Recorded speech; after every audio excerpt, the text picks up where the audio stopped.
شیخ رحم کے رشتے میں کون کون لوگ شامل ہیں تھوڑی وضاحت کریں۔ سب سے پہلے باپ اور ماں کی طرف سے جو رشتے ہیں، باپ کی طرف سے بھائی، بھائی کے بچے، اور اسی طرح سب سے بڑے باپ کے ماں اور باپ، پھر اس کے بعد ماں کے جو رشتے دار ماموں اور ان کے بچے، یہ سب رحم میں اور اقرب الارحام میں داخل ہیں۔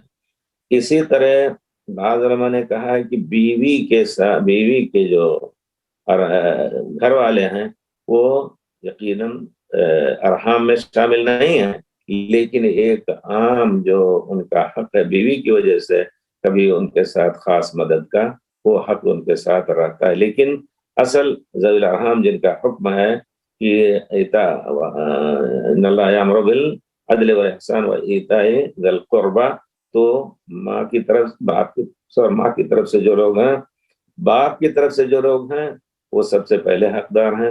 وراثت وغیرہ میں آپ جانتے ہیں کہ وہی پہلے لیں گے۔ اگر ان میں سے کوئی نہیں رہا تو الخال وارث من لا وارث لہ، ماموں اس کے شخص کے وارث ہوں گے جسے کوئی وارث نہیں ہے۔ یہ رحامت اور رحم کی اور رحیم کی یہ ایک پہلو ہے، رحم کی ایک شاخ ہے، اور ایک معنی یہ بھی ہے۔